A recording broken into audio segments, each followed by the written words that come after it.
Ey Abdülmuttalip müjde! Amine bir erkek çocuk doğurdu. Abdülmuttalip Kabe'nin yanında bazı arkadaşlarıyla birlikte oturuyordu. Gelen müjdeli haber üzerine çok sevindi, yüzü güldü, içi huzurla doldu. Heyecanla ayağa kalkıp oğlu Abdullah'ın evine gitti. Torununu kucağına aldı, öptü, kokladı. "Benim şu torunumun şanı büyük olacaktır," dedi. Tarih miladi 571 yılının 20 Nisan gününü gösteriyordu. Bugün kameri takvime göre Rebiülevvel ayının 12. pazartesi günüydü. Hazreti Amine nur topu gibi bir erkek çocuk doğurmuştu. Üstelik çocuk sünnetli doğmuştu. Bu çok az bebekte görülen bir şeydi. Hazreti Amine hamileliğinin 6. ayında rüyada bir kişinin kendisine "Ey Amine, bil ki sen alemlerin en hayırlısına hamilesin. Doğurunca ismini Muhammed koy." Görmüş olduğu bu rüyasını Abdülmuttalib'e anlattı. O da bu ismi çok sevdi. Peygamberimizin doğumunun 7. günü dedesi bir ziyafet verdi. Ziyafete gelenlerden biri "Ey Abdülmuttalip, torununa ne isim taktın?" "Muhammed ismini taktım." "Niçin ataların isimlerinden birini takmadın da Muhammed ismini taktın?" "Muhammed ismini verdim çünkü gökte Allah'ın, yerde de insanların onu övmelerini istedim."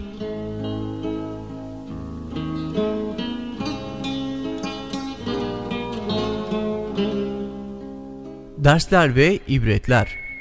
Muhammed ismine en layık insan odur. Yetimlere şefkatle davranmalıyız. Alemlere nur olacak peygamberimiz yetim doğdu. Peki başka ne gibi ders ve ibretler çıkarabiliriz? Beni Sa'd kabilesinden 10 kadın gece yarısı köylerinden ayrılıp Mekke'nin yolunu tuttular. Niyetleri emzirecek çocuk bulmak ve zengin bir ailenin çocuğuna süt annesi olmaktı. Yeni doğan çocuklarını süt annelerine vermek Arapların adetlerindendi. Halime fakir bir köylüydü. Bindiği kır renkli eşek yaşlı ve zayıftı, yavaş yürüyordu. Halime daha yoldayken arkadaşları çoktan Mekke'ye varmıştılar. Her biri emzirecek bebek bulmuşlardı. Emzirilecek tek bebek kalmıştı, o da yetimdi. Kimse almak istememişti. Halime akşama kadar emzirebileceği başka bir bebek aradı ama bulamadı. Kocasına "Köyüme eli boş dönmek istemiyorum. Gidip o yetim çocuğu alacağım." "Ey Halime, git al onu. Belki Allah bize onun hatırı için bereket ve bolluk ihsan eder." Bebek sırt üstü yatırılmış mışıl mışıl uyuyordu. Halime onu görünce bebeğin sevimliliğine ve yüzünün güzelliğine hayran kaldı. Ona kanı kaynadı. Hazreti Amine oğlunu kucağına aldı, öptü, kokladı. "Oğluma iyi bak," diyebildi. Oğlunu Halime'ye teslim etti. Halime onu kucağına alır almaz kalbinde bir ferahlık, bir sevinç hissetti. Halime kocasının yanına varınca bebek uyandı. Onu emzirmeye başladı. Birden Halime'nin göğüsleri sütle doldu. Süt kardeşleri de doya doya içtiler. Halbuki Halime'nin çok sütü de olmazdı. Halime'nin kocası Haris kalkıp o yaşlı ve sütsüz devesinin yanına geldiği zaman memelerinin sütle dolu olduğunu gördü. Kana kana sütten içtiler. Çok farklı ve hayırlı bir gece geçirmişlerdi. Ertesi sabah Haris, "Vallahi ey Halime, iyi bil ki sen mübarek bir çocuk almışsın." "Ben de böyle olmasını diliyorum," dedi Halime. O yıl kıtlık vardı. Yağmur yağmadığı için ekinler yeşermiyor, insanlar ve hayvanlar aç kalıyordu. Bebek Beni Sa'd yöresine varınca Halime'nin hayvanları her seferinde karnı tok ve sütle dolu olarak eve dönüyordu. Köylüler kendi çobanlarına "Gidin, Halime'nin çobanını otlattığı yerlerde sürülerinizi otlatın." Öyle yapıyorlardı. Ama yine onların hayvanları aç ve sütsüz dönerken Halime'nin hayvanları tok ve sütle dolu dönüyordu. Küçük Muhammed 2 yıl sonra sütten kesildi. Oldukça iri ve gösterişli bir çocuk olmuştu. Halime onu annesine götürdü. Fakat onun için gördükleri bereketten dolayı kendilerinin yanında bir müddet daha kalmasını istiyordu. Halime, Amine'ye ürkek bakışlarla bakarak "Çocuğun Mekke'de hastalığa yakalanmasından korkarım. İyice büyüyünceye kadar yanımda bıraksan iyi olur." Mekke'de bulaşıcı bir hastalık vardı. Amine çocuğunun hastalanmasından korktu, Halime'ye geri verdi. Sad kabilesine dönüşünden aylar sonra bir gün küçük Muhammed ve süt kardeşi Abdullah evlerinin arka taraflarında kuzu otlatıyorlardı. Abdullah korku ve telaşla eve koştu. Beyazlar giymiş iki adam Kureyşli kardeşimi yere yatırdılar. Göğsünü açtılar. Elleriyle göğsünü karıştırıyorlar. Koşun. Halime ve kocası Haris hemen küçük Muhammed'e koştular. Onu yüzü sararmış halde gördüler. Kucaklayıp bağırlarına bastılar. "Sana ne oldu yavrucum?" Peygamber Efendimiz ise "Beyaz elbiseli iki adam gelip beni yatırdılar, göğsümü yardılar. Göğsümde bilemediğim bir şey aradılar" diye buyurdu. Karı koca etrafa baktılar, kimse yoktu. Çocuğun göğsüne baktılar, bir çizik bile görülmüyordu. Çok korktular. Bir anlam veremediler. Melekler küçük Muhammed'in kalbinden pıhtılaşmış bir kan parçası çıkarıp atmış ve kalbini iyice yıkamışlardı. Bu olay İslam tarihinde Şakkus Sadr olarak bilinir. Yüce Allah onun kalbini bütün kötülüklerden temizlemişti. Aradan yıllar geçecek, kendisine peygamberlik vazifesi verilecekti. İşte Yüce Allah onu bugünden hazırlamıştı. Ey Halime, ben bu çocuğun başına bir felaket gelmesinden korkuyorum. Sen başına bir felaket gelmeden önce onu hemen ailesine götürüp teslim et.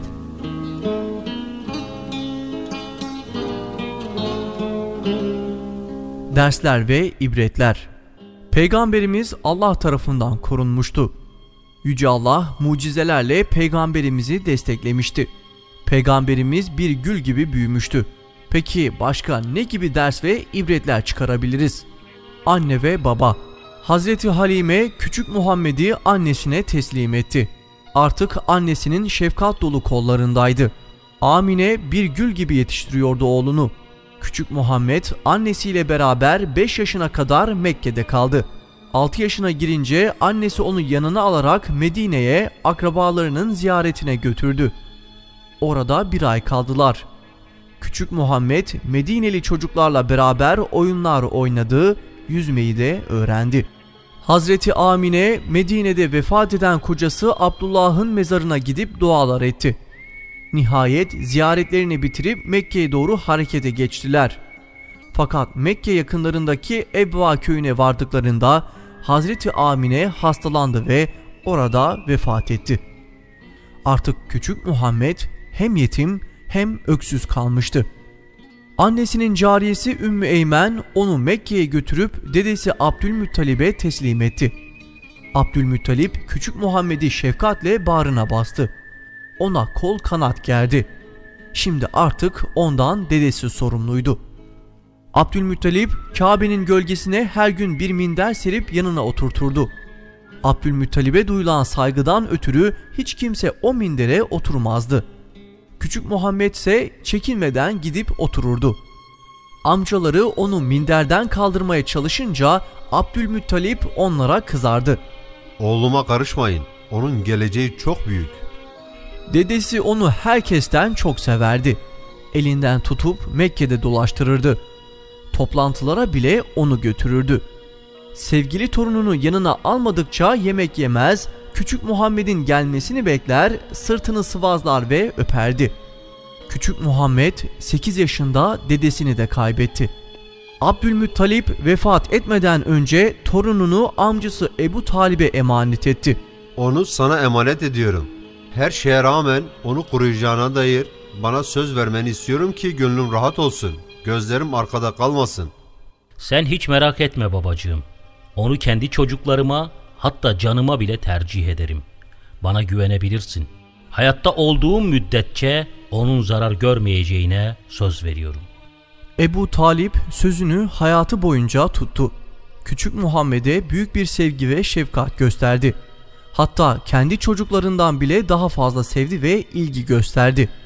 Onu koruyup gözetti.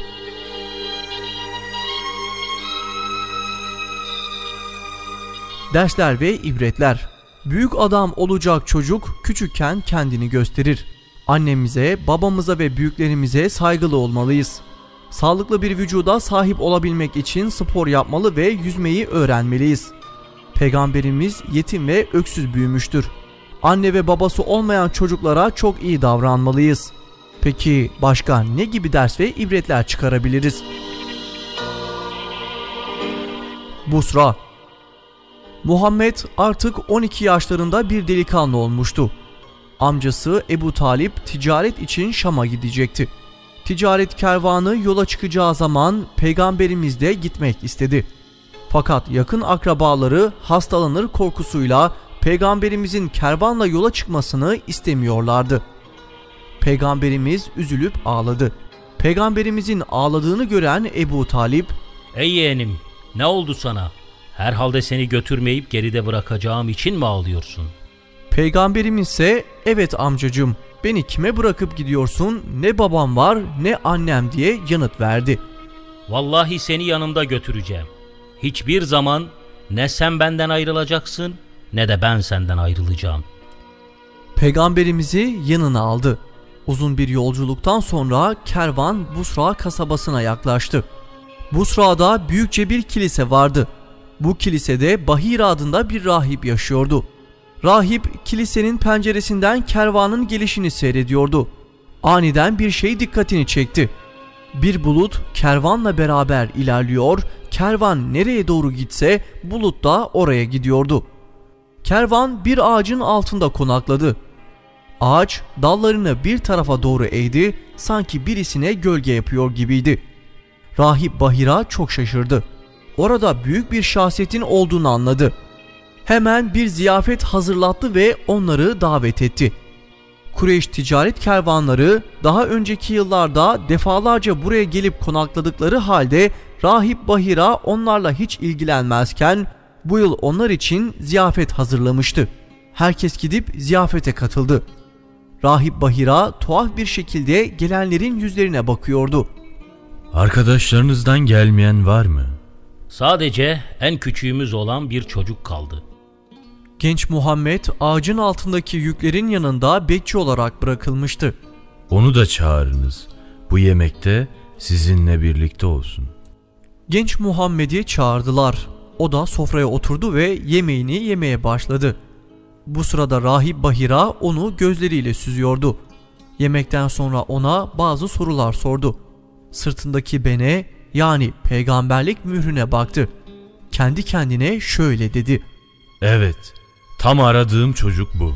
Kitaplarımızın geleceğinden bahsettiği peygamber bu olsa gerek." Ebu Talib'i bir kenara çekti. "Bu çocuk senin soyundan mıdır?" "Oğlumdur." "O senin oğlun olamaz. Babası sağ olmamalı." "Evet, o benim yeğenimdir." "Doğru söyledin. Yeğenini memleketine hemen geri götür. Yahudilerin ona zarar vermelerinden koru. Vallahi Yahudiler benim onda gördüğüm şeyleri görürlerse ona kötülük yapmaya kalkışırlar. Senin bu yeğenin ileride çok büyük bir öne sahip olacaktır. Çabuk onu memleketine geri götür." Ebu Talip çabucak mallarını sattı. Peygamberimizi yanına alarak Mekke'ye geri döndü. Dersler ve ibretler. Peygamberimizin yüzlerce mucizesi vardır. Peygamberimiz ticaretle meşgul olmuştur. El emeğiyle geçimini kazanmak çok güzeldir. Peygamberimiz daha doğmadan onun özelliklerini bilenler vardı. Peki başka ne gibi ders ve ibretler çıkarabiliriz?